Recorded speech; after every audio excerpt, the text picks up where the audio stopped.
Welcome, everybody come a welcome, welcome to the party come a welcome, welcome. There's another cup for everyone, welcome, welcome, welcome. Welcome, welcome,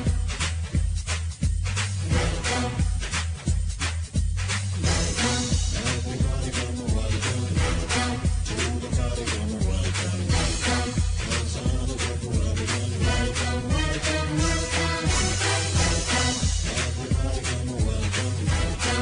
everyone, welcome, welcome, welcome, welcome. Everybody come a welcome.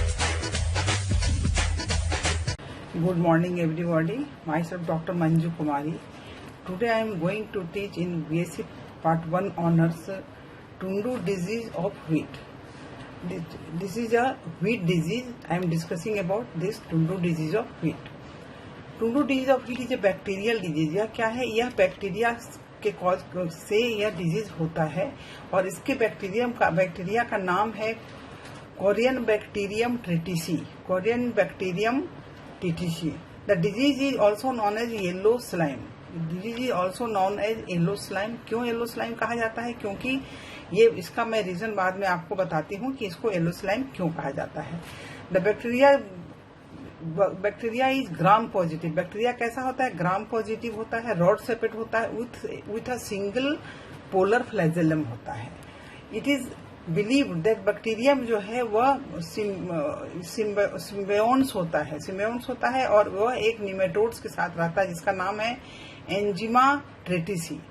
सिम्बायोन्ट का मतलब क्या होता है? सिम्बायोन्ट का मतलब होता है जब दो डिफरेंट स्पीसीज एक दूसरे के साथ रहते हैं, एक दूसरे का बेनिफिट मिलता है, उसको एक दूसरे के ऊपर के साथ रहते हैं एक दूसरे के बेनिफिट के लिए, तो उसको सिम्बायोन्ट्स कहते हैं. The nematodes lives in soil. Nematodes जो है सॉइल में रहता है और यह बिलीव्ड है जैसे कि बैक्टीरियम जो है सॉइल के थ्रू ही वन प्लेस से अनदर प्लेस जाता है. ठीक है. The seedlings are infected in beginning. पहले सबसे शुरू में सीडलिंग, जब सीड जब जर्मिनेट करता है, कोई भी प्लांट सीड जब जर्मिनेट करता है तो उसमें एक सीडलिंग निकलता है. तो यह इसका इन्फेक्शन कहाँ से शुरू होता है?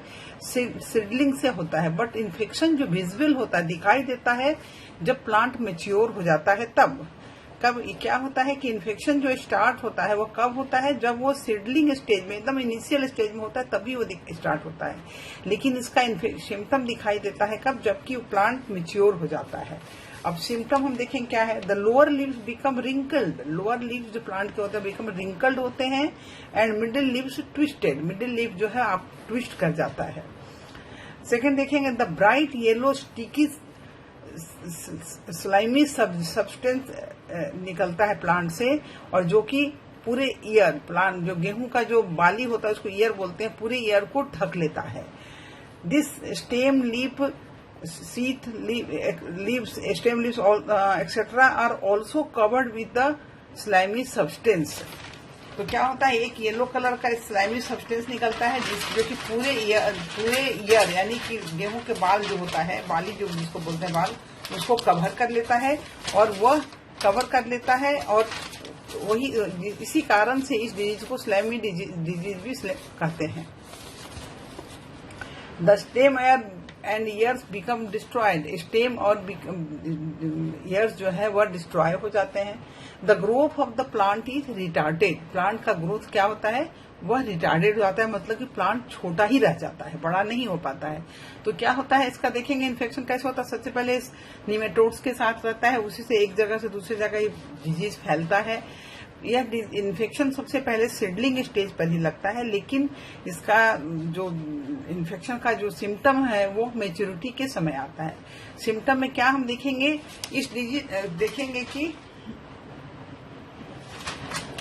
सिम्टम में हम देखेंगे कि ये सिम्टम क्या होता है इसका लोअर लिप्स जो है वह रिंकल्ड हो जाएगा, मिडिल लिप्स कर्ल हो जाता है, इसका जो ग्रोथ है प्लांट का वह रिटार्डेड हो जाएगा, स्टेम और ईयर सब कब एक येलो स्लाइमी सिक्रेशन से कवर्ड हो जाता है। प्लांट से डिजीज होने के बाद एक येलो स्लाइमी मतलब लसलसा पदार्थ सिक्रीट होता है और उससे उसके गेहूं का ईयर और everything stem plant stem leaves everything covered हो जाता है, इसलिए इसे येलो स्लाइम डिजीज भी कहा जाता है। ठीक है, अब हम देखेंगे कि कंट्रोल क्या होता है, कंट्रोल कैसे करना है इस डिजीज का। The infected plant should be rooted out and burn. जो इन्फेक्टेड प्लांट है उसको उखाड़ लेना चाहिए और जला देना चाहिए। सेकेंड है the seed should be obtained from disease free area. Seed जो हमेशा कहाँ से लेना चाहिए, जहाँ की डिजीज एकदम नहीं हो, डिजीज फ्री एरिया से सीड को लेना चाहिए। थर्ड हम देखेंगे seed should be soon after a hot water wash. क्या करना चाहिए, सीड के बोआई के पहले उसको हॉट वाटर ट्रीटमेंट सीड को देना चाहिए, हॉट वाटर वॉश होना चाहिए और तभी प्लांट सीड का बोआई करना चाहिए। The seed should be treated with lime. Seed किसे ट्रीटेड विथ लाइम, सीड को लाइम से ट्रीट करने के बाद ही लगाना चाहिए। तो क्या है सबसे पहले क्या देखेंगे कंट्रोल में कि infected plant should be rooted out, मतलब उसको उखाड़ देना चाहिए और जला देना चाहिए। सेकंड देखेंगे seed should be obtained from from disease free area. जहां की एकदम ये डिजीज नहीं हो, सीड हमेशा वहीं से लेना चाहिए। Before seed should be soon after a hot water treatment. Hot water treatment जब कर देना चाहिए और उसी के बाद सीड को बुआई होना चाहिए। थर्ड देखें seed should be obtained seed should be treated with lime water. Seed को हमेशा लाइम वाटर से ट्रीट करना चाहिए और उसके बाद बॉय करना चाहिए। इस तरह अगर हम ये सब मेजर्स देखेंगे, ये सब कंट्रोल का मेजर करेंगे तो ये डिजीज को हम कंट्रोल कर सकते हैं और प्लांट को डिस्ट्रॉय होने से बचा सकते हैं और गेहूं की फसल को भी बचाया जा सकता है। Thank you.